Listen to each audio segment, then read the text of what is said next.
Vamos a darle la oportunidad entonces ahora a la asesora legislativa de la Corporación Comunidad y Justicia, Daniela Constantino, para que pueda hacer uso de la palabra y exponer su punto de vista en relación a este proyecto. Daniela, bienvenida.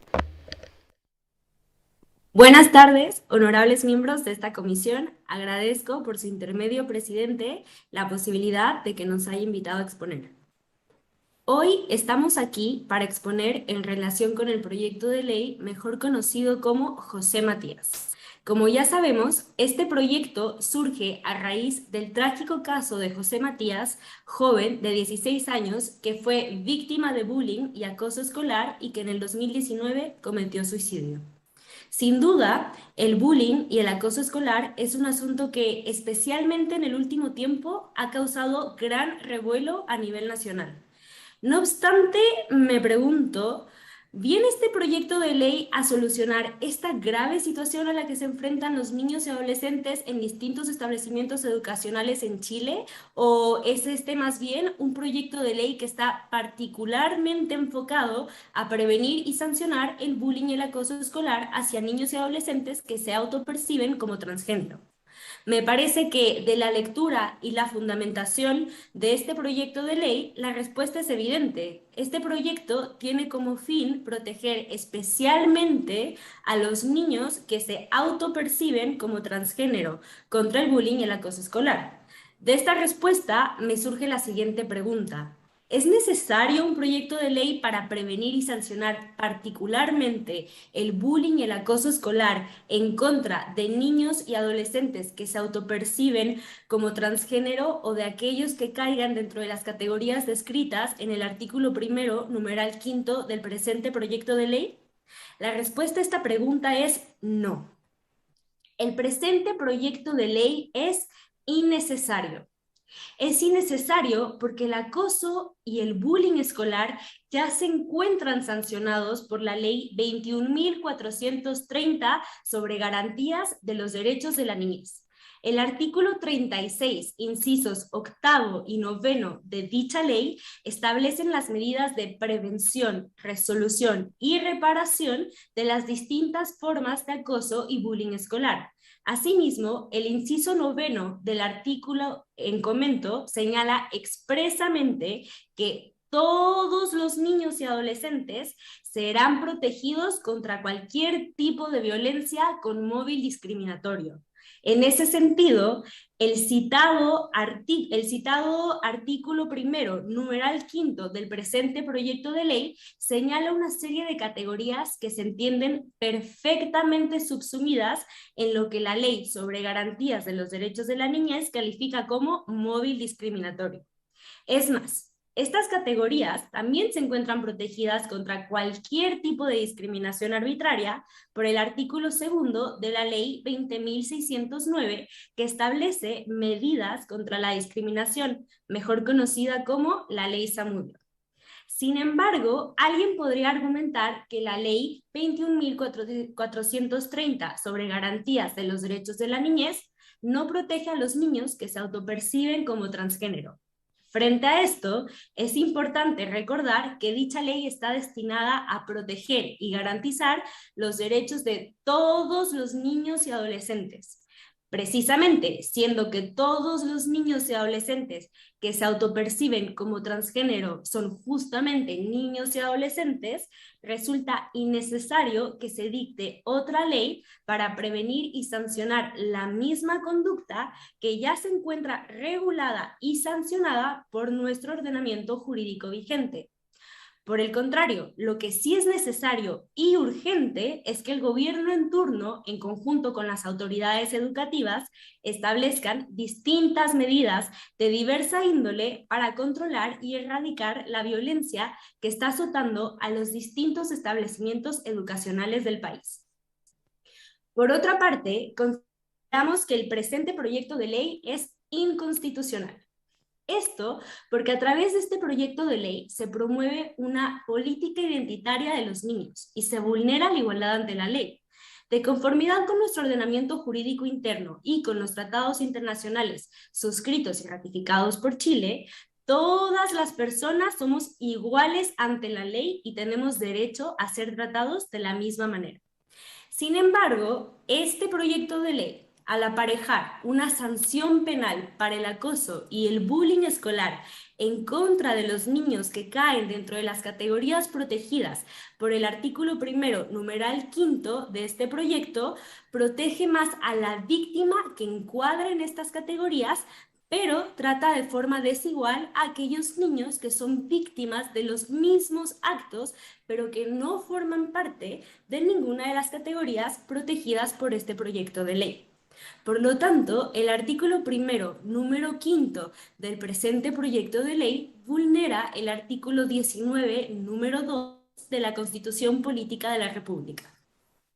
Aunado a lo anterior, este proyecto también señala que cualquier tipo de violencia física o psicológica cometida por cualquier medio que sea ejercida en contra de un estudiante por parte de cualquier persona que detente una posición de autoridad será sancionada penalmente. Sin embargo, el proyecto no define expresamente la conducta sancionada ni tampoco hace referencia expresa la sanción. Únicamente hace referencia abstracta a los artículos 403 bis y siguientes del Código Penal. Es decir, se trata de una ley penal en blanco. En este aspecto, la jurisprudencia del Tribunal Constitucional nos puede ayudar a comprender mejor el escenario en el que nos sitúa este proyecto de ley. Dicho tribunal ha sostenido en el considerando segundo y sexto del fallo en el rol número 468 que solo se admiten dos clases de leyes penales en blanco: las impropias y las leyes penales que no se remiten a otra ley, pero que describen el núcleo central de la conducta punible y establecen expresamente el destino de remisión.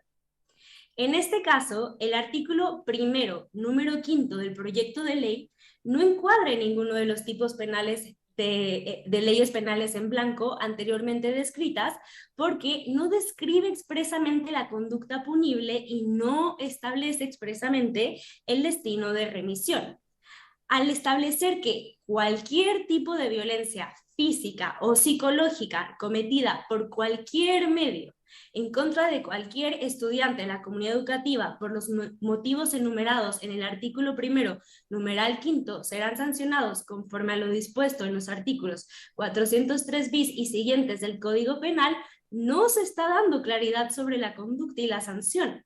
Lo que el legislador está haciendo es dejar tanto la definición de la conducta punible como de la sanción completamente al arbitrio del juez.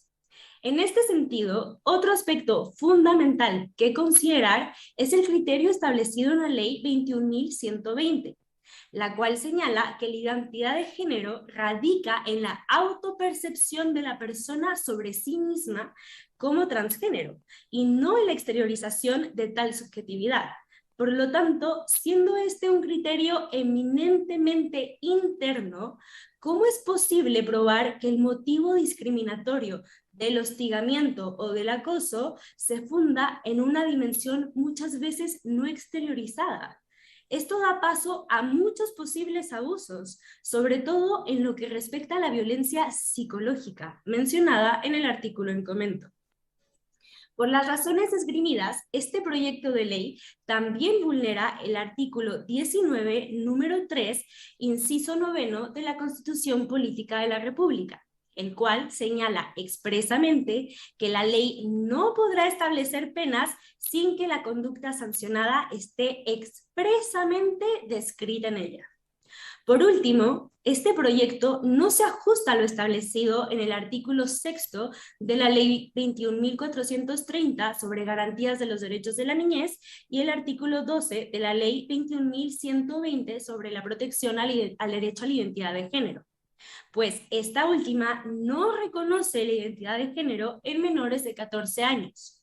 Y, por el contrario, el presente proyecto de ley, al no establecer distinción etaria alguna respecto al reconocimiento a la presunta identidad de género de los niños y adolescentes, admite la posibilidad que ésta les sea reconocida inclusive si son menores de 14 años. Por todos los motivos anteriormente señalados, consideramos que el presente proyecto de ley es innecesario e inconstitucional. Muchas gracias. Cuando se habla que esto ya está regulado, y con esto no quiero alargarme mucho, que ya está regulado la situación de la convivencia escolar, del bullying, etcétera, creo que hay que ser muy honestas también, y lo discutíamos cuando vino el ministro, que hay una normativa de convivencia escolar bastante desactualizada. Y como hemos visto también y hemos conversado en esta comisión, la Superintendencia de Educación no ha dado el ancho para prevenir, investigar y sancionar estas situaciones. Además, la ley Zamudio, a la cual se hacía alusión, donde también se decía que este proyecto era innecesario, hoy día se encuentra siendo reformada en este Congreso Nacional, en segundo trámite, si es que no me equivoco, y en la Comisión de Derechos Humanos. Entonces ahí hay varios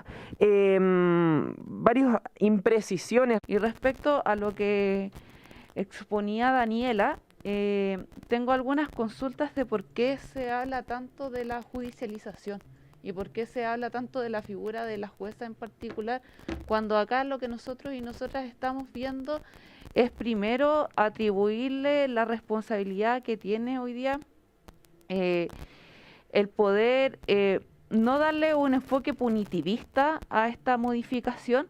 Entonces creo que estamos quizás hablando de una modificación que es distinta, no entendí muy bien la argumentación, entonces me gustaría que pudiese ser mucho más explícito en ese sentido.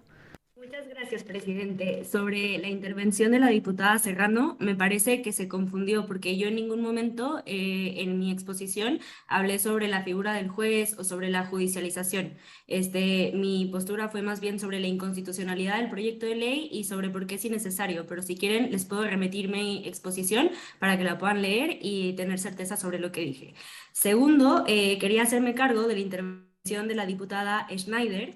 Ella dijo dos cosas que me parecen muy importantes y muy relevantes que hay que aclarar. La primera, ella señala que este proyecto de ley sí sería necesario por el caso de bullying y de violencia extrema que se está viviendo a lo largo de los colegios en Chile, e invita a visitarlos para darse cuenta de esto, y habla de que la normativa actual que está vigente en la materia está desactualizada. Sin embargo, me parece muy importante aclarar este punto y en honor a la verdad, corregir lo que la diputada acaba de decir, porque la normativa en la materia que yo señalé expresamente en mi exposición, que en este caso es la ley 21.430 sobre garantías de los derechos de la niñez, fue promulgada el 6 de marzo del 2022. Es decir, esta normativa no tiene ni 2 meses de vigencia. Es más, ni siquiera se ha terminado de implementar. Por lo tanto, me parece muy importante aclarar este punto en donde nosotros señalamos que este tema del bullying y el acoso escolar ya se encuentra regulado y sancionado por la Ley de Garantías de los Derechos de la Niñez, y por lo tanto este proyecto de ley vendría a ser innecesario porque surge después de que esta ley ha sido promulgada y, vuelvo a reiterar, no tiene ni más de 2 meses de existencia, por lo que es una normativa plenamente actualizada. No creo que haya otra más actualizada en la materia. Segundo, y lo último, con esto termino, la diputada señala que el proyecto de ley José Matías convive perfectamente con otras normativas, y para esto menciona la ley sobre violencia escolar y la ley que tipifica el nuevo delito de maltrato. Sin embargo, también ahí me parece muy importante aclarar y recalcar que lo que yo dije no es que este proyecto de ley no conviva con estas leyes, sino que yo expresamente señalé las normativas de rango constitucional, o sea, no cualquier ley, de rango constitucional, que entran en conflicto con el presente proyecto de ley y que por tanto hacen que este proyecto de ley sea inconstitucional, como por ejemplo el hecho de que el delito penal que aquí se trata de tipificar es una ley en blanco, porque no se sanciona expresamente una conducta, no se define, ni tampoco se hace mención expresa a la pena que se tendría. Entonces, eso, presidente, muchas gracias.